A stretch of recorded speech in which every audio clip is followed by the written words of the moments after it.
Prologue, Alcazaba Verdanes, 1407 DF. Don't know you, Jamshid hissed, and I know every sundancer in Alcazaba. He crouched low under the bridge and stared as the girl approached. Not a girl, a young woman of perhaps 20 years. She wore the white dress of the Raakis. Twin suns marked her arms. Everything about her was as it should be, and yet he didn't know her, had never seen her before. Impossible within the small Ioka quarter, and even less likely with his little sister attending dance lessons of her own at the mother's temple. The woman slid closer still, and Jamshid fought the urge to conceal the amulet which he had been about to toss into the river. The shouts of guards drifted on the evening breeze, alien in their harshness here, in the gardens of Sultan's glory where the rich came to stroll during the day. Even now, as the sun sank behind the towers and city walls of Alcazaba, the festive lights of the nobles' pavilions shone between the trees on the other side of the river, though the river drowned out the sound of their conversations. The woman sat down next to him on the cool mosaic tiles under the bridge. Her skirts bunched up around her until she seemed to be floating atop a white cloud. Her eyes settled on the amulet, an ankh, black with age, though it might have been silver once. "What will you do?" the woman asked. Another shout rang into the night, closer this time. "Don't get a choice," Jamshid mumbled. "Saw it lying in the street and picked it up. Didn't know it was—" She clucked her tongue. "Stolen? And from the Sultan's vault, no less. They'll never believe you. They'll cut off my hands. Or worse."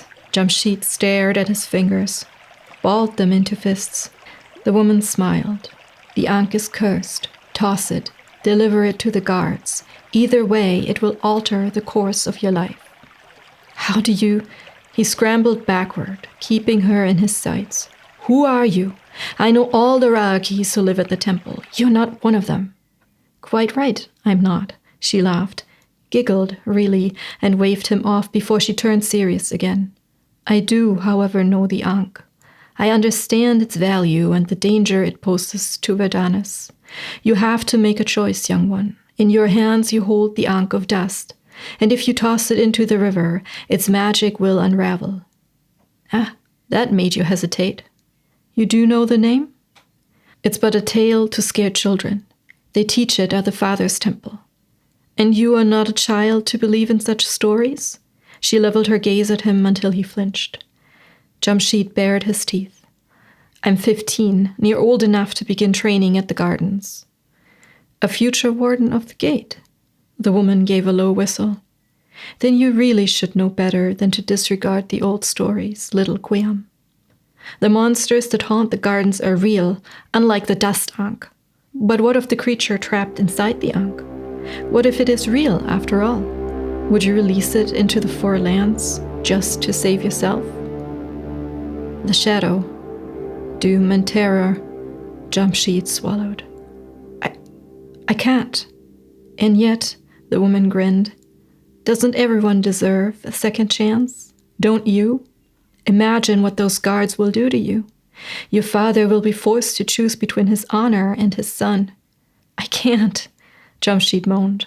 He stared helplessly at the ankh. It seemed to dig itself deeper into his skin. The woman closed her hand on his, quick as a snake. He flinched, but couldn't pull out of her grasp. "Let me," she whispered. "The gods will never forgive," he pleaded to his own surprise, the boy who always skipped his temple lessons. Their eyes met. Slowly, her icy fingers pried at the ankh, and he had to avert his gaze while he surrendered the amulet. He shivered when she drew away and rose to her feet. "Little Quiam, don't you know? All gods are blind at night." Without wasting another breath, she flung the ankh into the waters of the Al-Tayyib, just as the last sliver of daylight vanished. Jamshid shot to his feet, but the amulet had already sunk beneath the river's surface. He'd never find it now. "I thought you were going to return it," he muttered through dry lips. He glanced up, but the woman was gone. The park lay dark and quiet. Jamshid cursed and tried to keep himself from shivering. "They're all just stories," he told himself. He wished he could sound more confident, like Nazim when the boys talked about becoming Qiyam, when they sat in the shade of the trees near the merchant's stalls, when the sun shone and the shadows retreated to the deepest corners. He rubbed his shaking hands in circles around his cheeks. Just stories. And that was the prologue. So last time in the previous video, I talked about all the beginnings that didn't quite work. And now I want to talk about why I chose this beginning. So initially, this was really a very personal story, just centered on Afia and Afia's viewpoint. It started with her ending up on Oolong Dan almost like a shipwreck survivor. She was in the ocean, she was in the water, she was drowning, she didn't know how she'd gotten there. And when she makes it onto a beach on Oolong Dan, she actually thinks she's arrived in the underworld, that she has died. And as she then explores the island, she realizes her mistake. But as Anyin appeared as a viewpoint character, the story started to feel bigger than that. I think it went back to almost its roots in epic fantasy.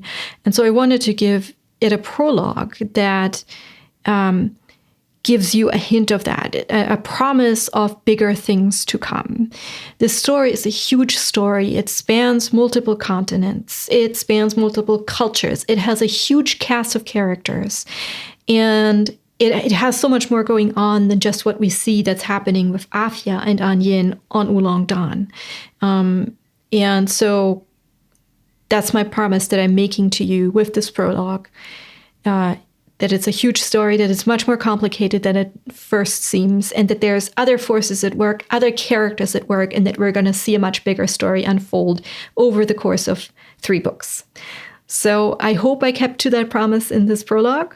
Let me know your thoughts in the comments below. If you have any criticisms, any comments, if you think that the promises were held, let me know. And subscribe if you want to be notified when the next video drops. Like it, share it with your friends if you enjoyed it. And I hope to see you next time when I'll be talking about maps. Thank you so much for watching. Bye.